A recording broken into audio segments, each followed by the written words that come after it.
Dans ce cours, on va s'intéresser au cosinus d'un angle aigu dans un triangle rectangle.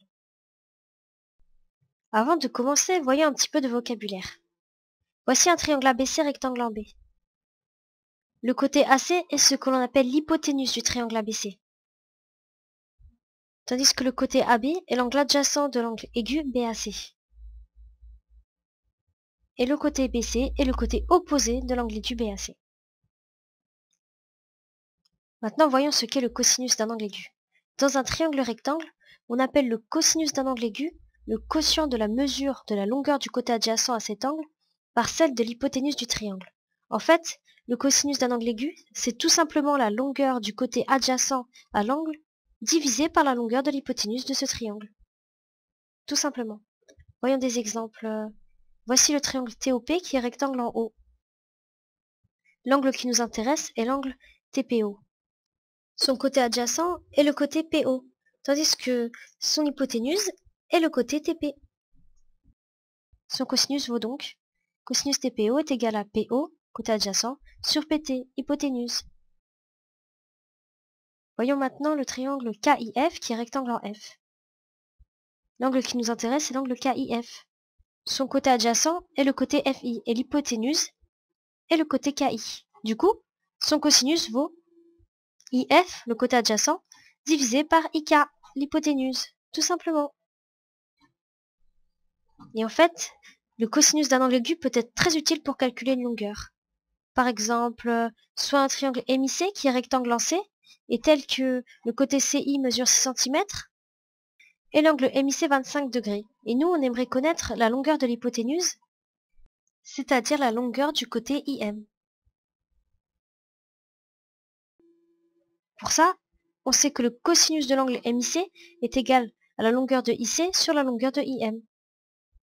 Et si on remplace par les données, cela revient à écrire cosinus 25 degrés est égal à 6 divisé par la longueur de IM. Ce qui s'écrit aussi cosinus 25 degrés divisé par 1 est égal à 6 sur la longueur de IM.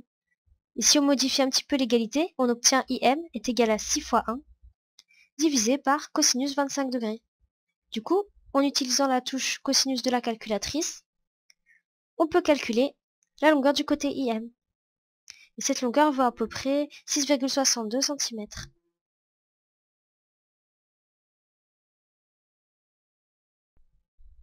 Mais le cosinus peut aussi nous aider à calculer la mesure d'un angle. Par exemple, voici un triangle ZUT, rectangle en Z, est tel que ZU égale 4,5 cm et TU 7,2 cm. Et nous, on aimerait connaître une mesure de l'angle ZUT. Pour ça, on va utiliser la formule du cosinus. On sait que cosinus ZUT, c'est égal à la longueur de son côté adjacent, c'est-à-dire le côté ZU, sur la longueur de son hypoténuse, c'est-à-dire le côté TU. Et si on replace par les données, cela vaut cosinus ZUT est égal à 4,5 sur 7,2. Du coup, l'angle ZUT est égal à cosinus moins 1 de 4,5 divisé par 7,2. Et si on utilise la touche cosinus moins 1 de la calculatrice, on obtient ZUT est environ égal à 51 degrés. Tout simplement.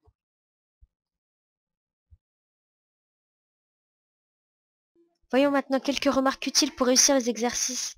Pour un angle aigu de mesure alpha, on a toujours le cosinus qui est compris entre 0 et 1.